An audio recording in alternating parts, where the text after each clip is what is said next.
stunning revelations from inside the royal family have left the world in shock. Princess Anne and Prince William, long known for their unwavering commitment to royal duties and their ability to stay above family drama, have finally broken their silence about King Charles. For years, they stood as loyal anchors of the monarchy, letting their actions speak louder than words. But now, as the public gaze sharpens on the king's reign, Anne and William have chosen this moment to reveal astonishing truths that are shaking the very foundation of the monarchy. Princess Anne's lifelong commitment to royal responsibilities has given her wisdom that helps Charles during this pivotal time. Steadfast support is more important than ever because King Charles is currently dealing with health issues and the demands of his new position. Additionally, Charles can rely on Anne's loyalty and experience as he adjusts to his new role as king. By understanding one another's abilities and juggling the demands of their professions, they together embody a fusion of tradition and modernity. Charles feels reassured by this togetherness, which also highlights the royal family's dedication to its heritage in these unsettling times. Since Anne's life is the most fascinating aspect, we must delve into it to comprehend the relationship between Princess Anne and King Charles. Resilience, commitment, and a difficult balancing act between her personal life and her duties are characteristics of Princess Anne's life. Anne, the only daughter of Queen Elizabeth II and Prince Philip, was born on August 15, 1950, and grew up during a time when the British monarchy was undergoing major change due to the then-current principles of male preference succession. She was initially third in line for the throne, as Charles's younger sibling, but was eventually surpassed by her younger brothers and their offspring. As a child, Anne was frequently characterized as independent and strong-willed. She stands apart in the royal family because of these qualities, in keeping with her family's commitment to royal responsibilities. Anne started making public appearances as a teenager after receiving her first education at Buckingham Palace and then at Benenden School. She was close to Charles, but as they grew older, their paths became very different. While Anne built out a special role for herself based on hard work and dedication, without the expectation of becoming a ruling monarch, Charles, the heir, was explicitly prepared for kingship. Anne's career as an equestrian was one of her most renowned personal accomplishments. She showed exceptional horseback riding ability at an early age, a talent fostered by her father, Prince Philip, who was an enthusiastic sportsman.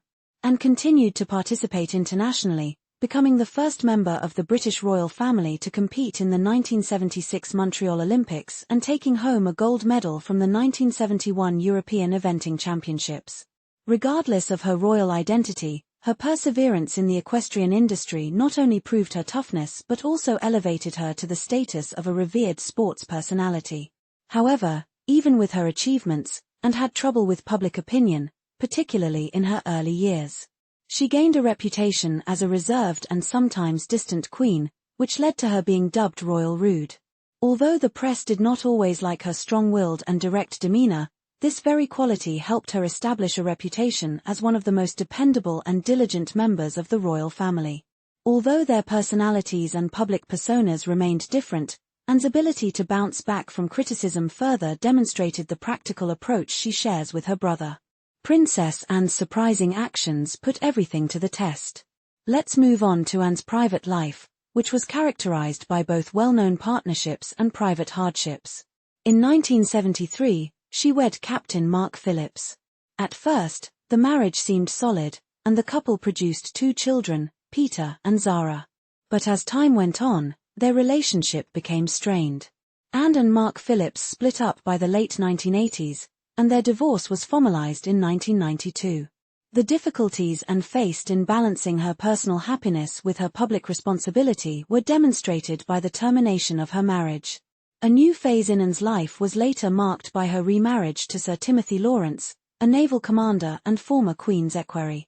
Although Anne was still subject to media attention and the demands of being a well-known public figure, Lawrence offered a sense of camaraderie that encouraged her continued commitment to her royal responsibilities. Why now? What could compel these 2 stalwarts of tradition to step into the spotlight with such bold declarations, and what shocking insights about King Charles's leadership have they shared that no one saw coming? Join us as we delve into this riveting royal drama, unraveling the complex ties of duty, power, and truth that bind Princess and Prince William, and King Charles in a story that promises to redefine the future of the British monarchy.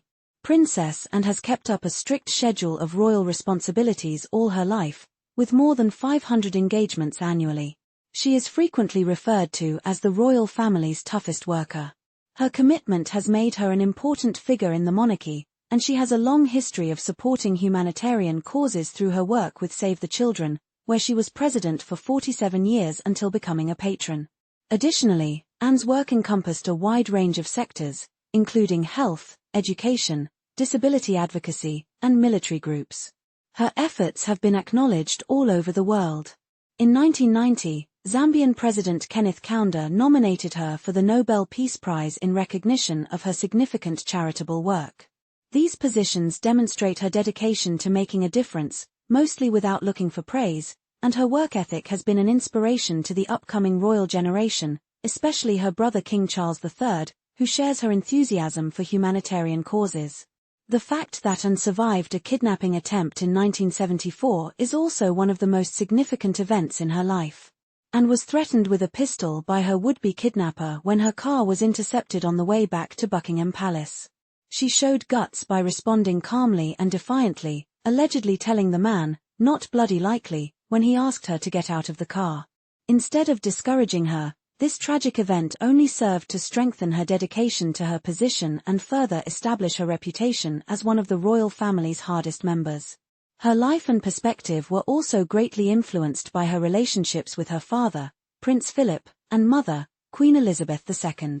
And had a special affection for Philip, whom she called a wonderful man.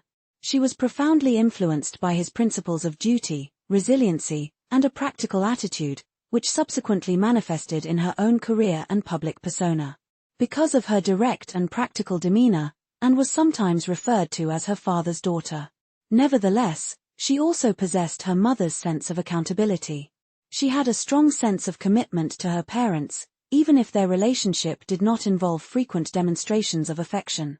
Anne supported her father and assisted her mother when he grew older and experienced health issues. She demonstrated her commitment to them both by taking on additional duties.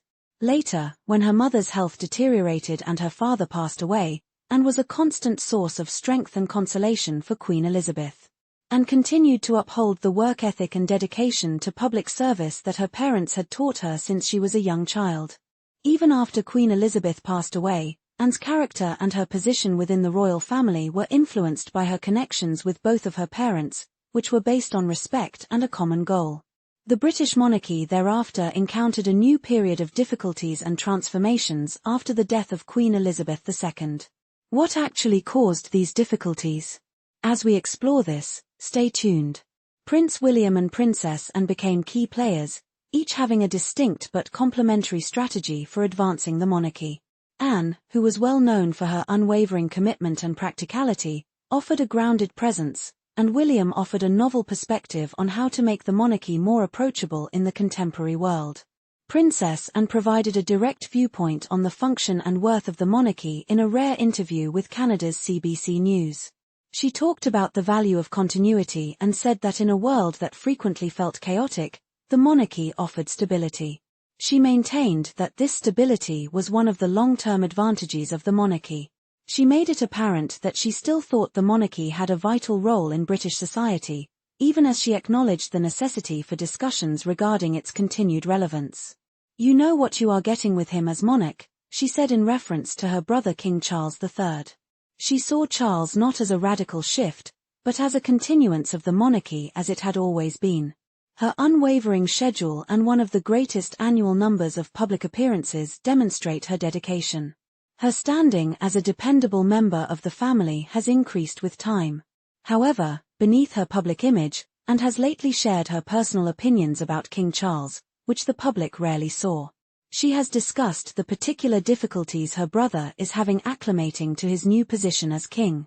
Despite their strong relationship, Anne has not been afraid to speak out about problems in the family or the direction of the monarchy.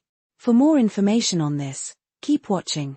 The bonds between Charles, William, and Anne are complex. And also talked about her brother's consideration of a more condensed monarchy when more royals were available for public service. Anne conceded this idea would have made more sense, however, She wasn't sure if it was a sensible option at the moment because the family had fewer working members. Being known as one of the most diligent royals, and often made more appearances in public than nearly any other member of the family, demonstrating a level of dedication that won her the admiration of the British public. Serving the monarchy remained, for Anne, just what she did, with no fanfare or ceremony. She gained notoriety for making her own hair, repurposing old clothes, and even donning makeup to feed her animals. Nevertheless, she continuously fulfilled her royal obligations with grace. What about the upcoming generation, including Prince William? His vision for the monarchy has become increasingly evident in his collaboration with his wife Catherine. Would the monarchy benefit from being brought closer to its people in a manner William envisions? How would this approach interact with Anne's traditional stance on royal life?